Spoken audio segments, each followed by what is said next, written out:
If you feel the wind brush against your face tonight, like a whisper from someone long gone, stay until the end of this story. Because sometimes, the loneliest souls are not waiting for death, they're waiting for someone brave enough to see them. And before we begin, if stories like this move your heart, don't forget to like this video and subscribe to the channel, because every story we share is a piece of life, loss, and hope that deserves to be remembered. The plains of New Mexico had a way of swallowing men whole. Not with violence, not with blood, but with silence. Elias Turner had learned that silence better than most. For 12 years, he had lived alone on his ranch at the edge of the Jornada del Muerto, where the dry wind never stopped blowing and the sky stretched so wide it made a man feel small enough to disappear. His cabin stood crooked against the horizon, its wooden boards worn gray by sun and storm. The fence posts leaned like tired old soldiers. And the only sounds that ever kept him company were the creak of leather, the low breath of cattle, and the echo of memories he could never outrun. Once, long ago, Elias had not been alone. He had been a man who laughed. He had been a husband. He had been a father. But that was before the winter of 1874. Before the fever came like a thief in the night. Before he buried his wife Anna beneath the cottonwood tree behind the cabin. Before he buried his newborn son beside her. After that, something inside him had closed like a door that would never open again. He stopped going into town unless he had to. Stopped speaking unless there was a reason. Stopped hoping, because hope had become a dangerous thing. Men in town called him Ghost Turner.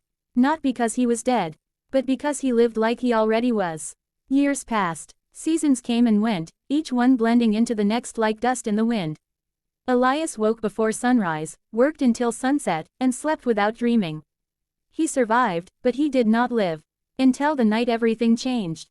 It was late autumn when he first saw her. The wind howled against the cabin walls, carrying the smell of rain. Elias sat by the fire, sharpening his knife, when his horse suddenly stomped outside. It wasn't a normal sound. It was nervous, afraid. Elias reached for his rifle and stepped out onto the porch. At first, he saw nothing but darkness. Then he saw movement. A figure stood near the edge of the fence, barely visible in the pale moonlight. A woman. She stood still, swaying slightly, as if she might collapse at any moment. Elias approached slowly, rifle lowered but ready. She was young, no more than 20. Her long black hair fell loose over her shoulders, tangled by wind and dust. Her clothes were worn, her face streaked with exhaustion. But her eyes were strong, unbroken. She didn't speak at first. She just looked at him, breathing hard, as if she had traveled far beyond her strength. Then, in a voice soft but steady, she said, "I have nowhere else to go." Elias said nothing. He had seen Apache before. He knew the look of their people. Proud, resilient, and hunted. He knew what would happen if soldiers or bounty hunters found her here. Helping her could cost him everything. For a long moment, neither of them moved. Then Elias lowered his rifle. He stepped aside. "You can come in," he said. That was how she entered his life. Her name was Ayanna. She spoke little at first. She moved carefully, like a wounded animal unsure if it was safe. Elias gave her food, water, and a place near the fire. He expected her to leave in the morning. She didn't. Days passed. Then weeks. She helped with small things at first. Fetching water, feeding chickens, mending torn cloth. She never complained, never asked for more than what was given. And slowly, the silence inside the cabin began to change.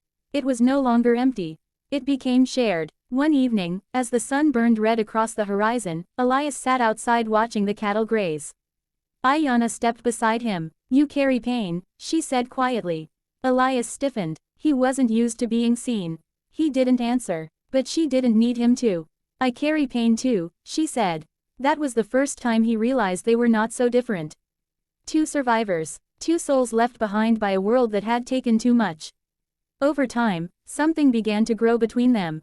Not quickly, not easily, but steadily. She made him speak again. Made him remember how to laugh, even if only for a moment. She brought warmth back into a place that had forgotten it existed. And he gave her something she had not known she needed. Safety. Belonging. One night, during the coldest part of winter, Elias woke to the sound of her crying. He found her sitting by the fire, her shoulders trembling. "They took my family," she whispered.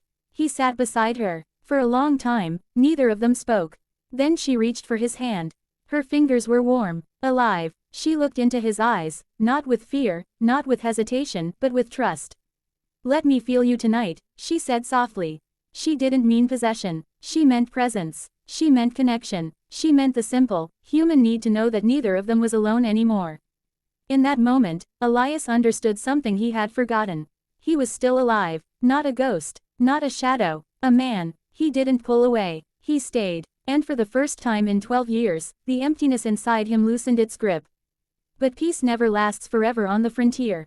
One morning, riders appeared on the horizon. Soldiers. They came asking questions, looking for an Apache girl. Elias felt the old fear return. He knew what he had to choose. Safety, or her. That night, he told her the truth. They'll come back, he said. She nodded. I know. You should leave, he said. She looked at him, pain in her eyes. You want me to go? He hesitated. Then he spoke the truth he had buried for years. No, he said, but I want you to live. She stepped closer. You taught me how to live, she said. In the morning, she was gone. She left no note, no goodbye, only silence. Months passed. Elias returned to his old routines. But something had changed. The silence no longer felt like death. It felt like memory. Then one evening, as the sun dipped low, he saw a figure on the horizon. His heart stopped. It was her. She walked toward him, stronger now. Alive. She smiled. And in that moment, Elias realized something no man on the frontier had ever taught him. Loneliness is not the absence of people. It is the absence of connection. And sometimes, all it takes is one person to bring a soul back from the dead. So if you've ever felt alone, if you've ever believed your story was over, remember this: even the quietest lives can be changed by the smallest arrival. And sometimes, the person who saves you is the one who simply stays.